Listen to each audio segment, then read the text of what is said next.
It began during a routine interview on a major political network, one of those panels where former officials and current lawmakers are brought together to trade ideas, defend their legacies, or sometimes take a few subtle jabs. Bill Barr sat comfortably in his chair, shoulders relaxed, his tone confident as ever. He was being questioned about the state of justice in America, a subject he often spoke about with the authority of someone who had once held the nation's top legal office. For most of the discussion, his words followed a predictable rhythm, the same themes of law, order, and integrity. But as soon as Representative Jasmine Crockett's name came up, the conversation took a turn that would later be described as the spark that lit a political firestorm. The host had brought up a recent congressional hearing where Jasmine Crockett, questioned the transparency of federal investigations. Her sharp, evidence-based interrogation had gained traction online, drawing both praise and criticism. Barr's expression shifted slightly, a faint smirk tugged at his lips before he dismissed her concerns entirely. He leaned forward and said, "Frankly, I think she's lying. She's been lying for a long time about this so-called misconduct. None of what she says holds any truth. It's all theater." The host raised an eyebrow, perhaps surprised by the bluntness. But Barr didn't stop there. He doubled down, saying Crockett's statements were calculated misinformation and that she had no understanding of the system she claims to critique. The clip aired live, but it was the next morning when social media caught fire. Supporters of Barr echoed his sentiment, calling Crockett's hearings, performances, and labeling her dishonest. But for every voice defending Barr, there were dozens questioning why a former Attorney General would so confidently attack a sitting member of Congress without offering proof. Commentators replayed his tone, noting the smirk and dismissive hand wave. Too many sounded less like a rebuttal and more like an insult driven by arrogance. Crockett herself didn't respond immediately. Instead, she let the chatter continue. She allowed Barr's words to stretch across talk shows and opinion columns, watched a debate unfold, and took note of how easily his accusations spread without evidence. Those close to her described her as calm, almost eerily so. She wasn't planning a fiery exchange. She was preparing something far more deliberate. As the hours turned into days, Barr's comments began to appear in edits, and political analysts began dissecting what he meant by lying. Some suggested it was a general remark about partisanship. Others believed it was a direct accusation meant to discredit her entirely. What Barr underestimated, however, was how closely Crockett kept her records. She had spoken in hearings with documents, verified sources, and cross-checked information. To call her a liar was not just an attack on her credibility, it was an invitation for her to prove him wrong, and she intended to take that invitation. In private circles, Barr was reportedly unconcerned. He had weathered criticism before and believed this would pass the same way others had, through distraction and time. He underestimated the ripple his words had caused in an era when truth could be backed by timestamps and digital trails. What he didn't realize was that Crockett had quietly been compiling a full archive of her communications, evidence logs, and recorded statements related to the very issues he dismissed. Each document, each record, was a piece of a puzzle that would soon fit together in a way that even Barr couldn't defend against. Political insiders later revealed that Barr's advisors had urged him to avoid escalating the matter, yet his confidence, or perhaps his pride, prevented him from reconsidering. He believed his standing and past role gave him immunity from backlash. After all, he had once been the top legal authority in the country. Who could challenge that credibility and win? But what he failed to grasp was that the political landscape had changed. Facts now traveled faster than reputations, and public patience for dismissive remarks was wearing thin. When the interview clip was replayed on the weekend political review shows, it was no longer just about policy. It was about respect, truth, and accountability. Barr's name was trending not for his insight, but for his accusation. Each replay emphasized his tone, the choice of words, and the ease with which he labeled a sitting congresswoman a liar. His comments were dissected not as analysis, but as arrogance. What started as a simple statement had transformed into a challenge, one that Jasmine Crockett would soon answer not with outrage, but with precision. Barr's accusation was meant to end a conversation. Instead, it started one that would eventually end his career.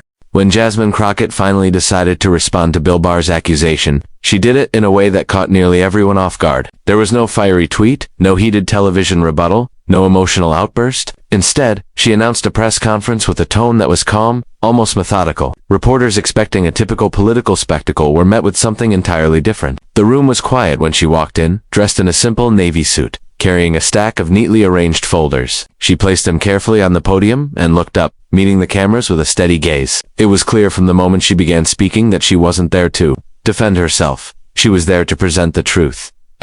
She started by playing a short clip of Bill Barr's interview, the one where he called her a liar. His words echoed through the room. She's been lying for a long time about this so-called misconduct. The pause that followed was heavy. Then Crockett leaned slightly toward the microphone and said, "If truth is what we're questioning, let's start with the facts." Her tone wasn't sharp. It was measured, deliberate, almost surgical. She opened one of the folders and began going through what she described as verified communication logs, dated emails, and memos that corresponded with the very incidents Barr had claimed were fabricated. Asterisk. Each document was projected on a screen behind her for transparency. She walked the audience through the timeline step by step. For every denial Barr had made publicly, she showed proof of correspondence bearing his signature or his acknowledgement. She referenced memos that had been authenticated by third-party sources, showing how Barr had been involved in certain internal decisions that contradicted his televised statements. At one point, she paused after displaying an email exchange that directly undermined his claim that he had no prior knowledge of internal recommendations he had previously denied approving. The silence in the room said more than any headline could. Asterisk. Reporters who had initially come to observe a rebuttal realized they were witnessing something much larger, a dismantling of credibility carried out with quiet precision. Crockett never once raised her voice or used inflammatory language. She simply let the evidence speak. Every piece of documentation she revealed was cross-referenced with public records,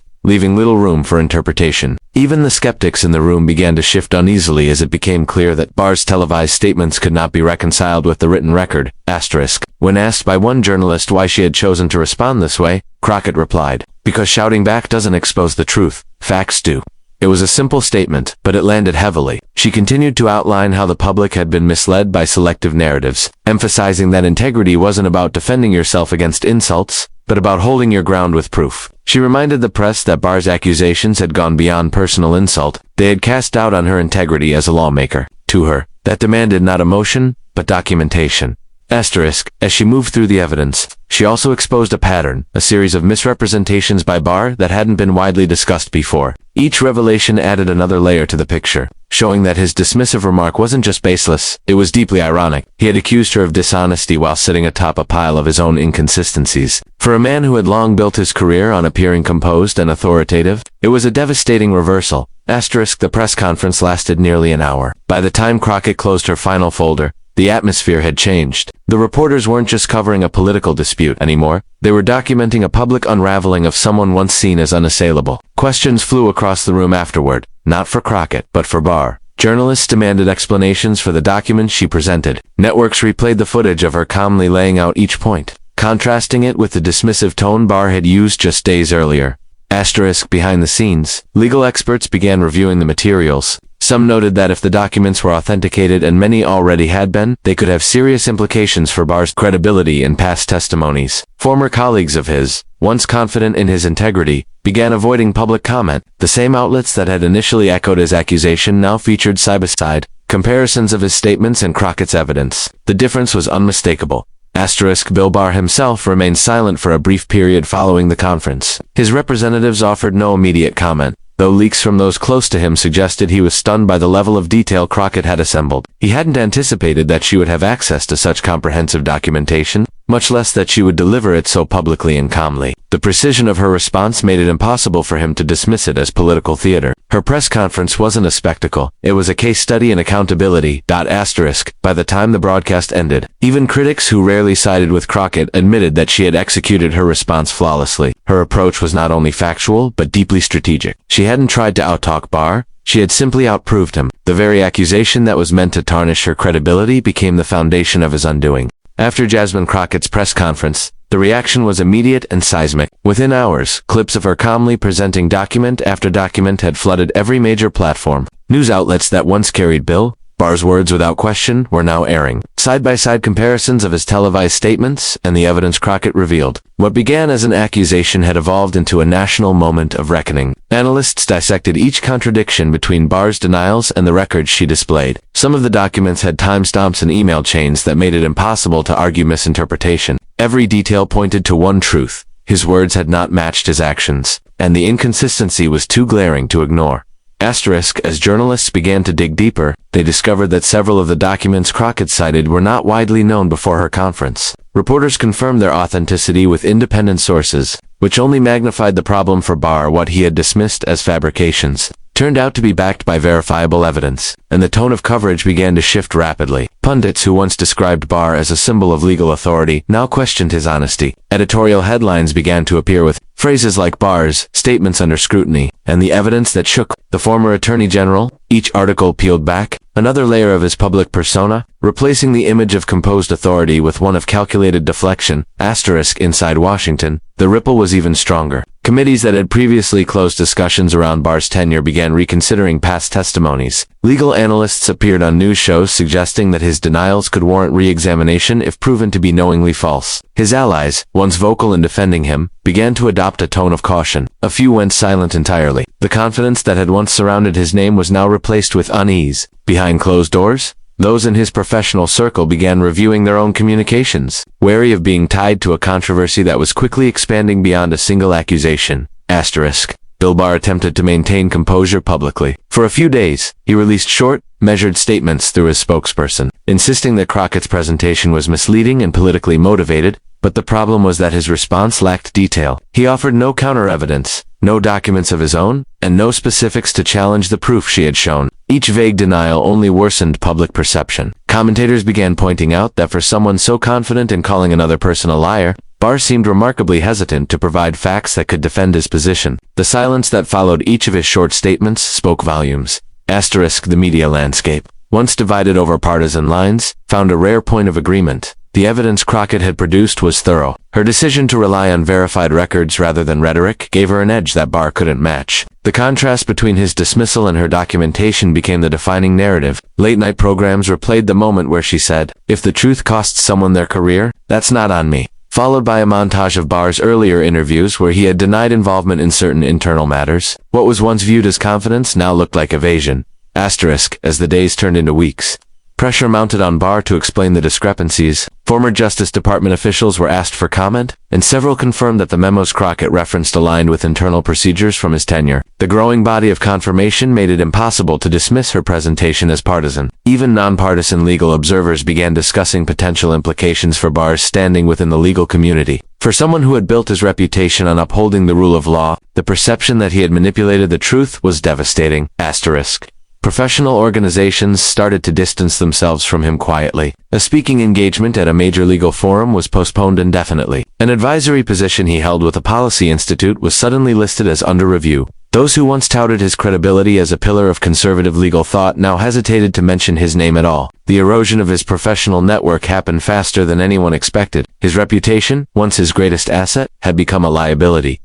Crockett, meanwhile, didn't amplify her victory. She avoided interviews that might have seemed celebratory. Her restraint only strengthened her position. While she carried on with her regular duties, the public narrative continued to evolve on its own. Barr's previous interviews were revisited, his words replayed, and the discrepancies examined in greater depth. The story had moved beyond politics. It had become a cautionary tale about accountability and overconfidence. By the end of the month, Barr's credibility was no longer a matter of opinion, but of record. The same platforms that had once invited him as an expert now referred to him in the past tense of authority. Every attempt he made to reclaim the narrative seemed to reinforce how much ground he had lost. His insistence that Crockett's evidence was taken out of context failed to resonate because the context was already there, documented, verified, and public. The collapse of his credibility wasn't the result of outrage or partisanship. It was the quiet, undeniable power of proof, dismantling the facade of as the dust settled from the media storm. JasmineCrockett's.com handling of the entire confrontation began to draw widespread recognition. In an era where political conflicts often descended into shouting matches and viral outbursts,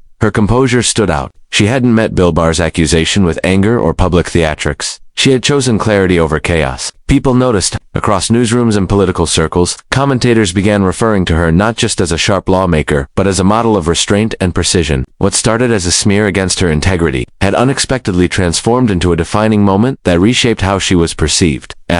Crockett's ability to let the evidence speak created a kind of quiet power. While Barr's reputation was crumbling under the weight of his own contradictions, her credibility was rising. She was invited onto talk shows, not to gloat, but to discuss the importance of factual accountability in public office. Each time she spoke, her words carried an unmistakable steadiness. "When you tell the truth," she said in one interview, "you don't have to shout to be heard." The statement resonated widely because it contrasted sharply with the image of Barr attempting to explain his inconsistencies. He had used his platform to undermine her. She had used his words to prove her point. Asterisk. Political observers began calling her press conference a turning point. It wasn't just about the evidence she exposed, but about how she did it. Organized, factual, and unshaken. Even those who had previously been skeptical of her approach found themselves acknowledging her discipline. For a long time, Barr had been regarded as the embodiment of legal expertise, someone whose word carried institutional weight. But after her response, that image was irreversibly altered. The man who once lectured others on the importance of truth and integrity had been undone by a congresswoman he underestimated. Asterisk. As weeks passed, Crockett's poise continued to attract respect from both sides of the aisle. Reporters began writing profiles highlighting her meticulous nature, the way she fact-checked every statement, how she avoided emotional traps, and how she refused to respond to Barr's personal attacks. She didn't seek revenge or victory laps. When asked why she had remained so composed throughout, she replied simply,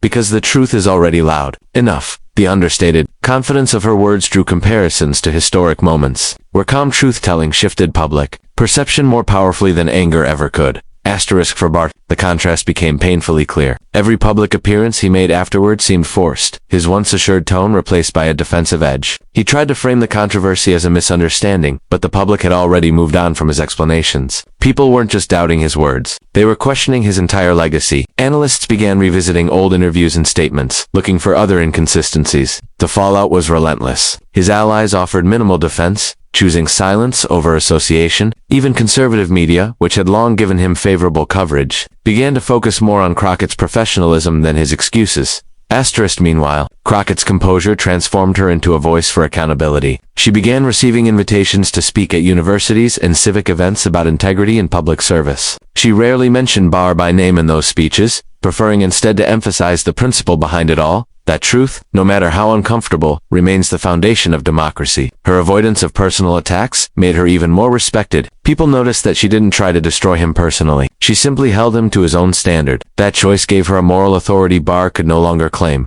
Asterisk. Inside Washington, the shift was unmistakable. Lawmakers who once viewed Crockett as a fiery freshman representative now saw her as a formidable figure grounded in discipline. Her staff noted how her approach changed the way hearings were conducted. Other members began preparing their arguments with more evidence, more structure, and less theatrics. Her example had set a tone. In private, a few senior figures even admitted that Barr's downfall had been a lesson in the dangers of underestimating someone who leads with facts instead of fury. Asterisk. The irony was difficult to ignore. Barr had called her a liar to discredit her, assuming his stature would shield him from consequences. Instead, that single accusation became the moment that elevated her and dismantled him. His attempt to assert dominance had backfired spectacularly, not because she fought harder, but because she fought smarter. Crockett's Unwavering.com had revealed the fragility behind his confidence. The strength she displayed didn't come from aggression or spectacle. It came from her certainty that truth would do the work for her. Asterisk. Over time, even those who had been aligned with Barr privately admitted that Crockett's response was masterful. They described her as measured but fearless, someone who understood the long game of credibility. Barr's name, once a symbol of authority, became a cautionary tale about arrogance and miscalculation. Crockett's, on the other hand, became synonymous with integrity. While he faded from the spotlight, she emerged from the controversy stronger, her reputation not just intact but elevated. The same event that was meant to silence her, instead, marked the moment she became one of the most respected voices in Washington. In the aftermath of everything that unfolded, the story of Bill Barr and Jasmine Crockett became more than just a headline about political conflict. It became a case study in accountability. What began as a dismissive remark by a seasoned political figure ended with the quiet yet undeniable dismantling of his credibility. Barr had underestimated both the patience and precision of the woman he accused. He assumed that his experience and stature would protect him from challenge. But in doing so, he revealed how fragile power becomes when it's built on selective truth. His words, meant to belittle, only opened the door for his own unraveling. Asterisk. For Jasmine Crockett, the moment wasn't about revenge or vindication. It was about proving that integrity could still hold power in a system often driven by ego and noise. She never allowed herself to become part of the chaos. Instead, she relied on what many in politics often forget: evidence, patience, and self-control. Her methodical approach reminded people that credibility is earned not through dominance, but through consistency. Each document she presented, every statement she clarified, became a lesson in how truth, when handled carefully, carries its own strength. She didn't just respond to Barr, she redefined the standard for how public figures could defend themselves without losing dignity. Asterisk. Barr's fall from grace wasn't instantaneous, but it was irreversible. The more he tried to distance himself from the controversy, the more obvious his discomfort became. The silence from his allies and the slow withdrawal of his professional connections told the story as clearly as any headline could. His once commanding presence in the legal and political worlds faded under the weight of facts that could no longer be spun. What destroyed his reputation wasn't outrage, but documentation, the kind he had once used to assert authority over others. In a poetic sense, he was undone by the very standards he had claimed to uphold. Asterisk for the public. The incident served as a reminder of how quickly perception can shift when truth enters the conversation. In a political environment often defined by spectacle, Crockett's restraint and precision became a rare example of leadership grounded in integrity. She showed that one doesn't need volume to command attention, only truth delivered with confidence. Her rise following the controversy wasn't built on humiliation or spectacle, but on credibility, the one currency in politics that cannot be faked. Asterisk. As time passed, the memory of Barr's accusation became less about the insult itself and more about what followed. His downfall stood as a warning to those who mistake power for invincibility, and Crockett's measured response stood as proof that in a world crowded with noise.com, truth still has the ability to silence everything around it. The entire episode closed, not with chaos, but with clarity, a reminder that lies may travel quickly, but truth, when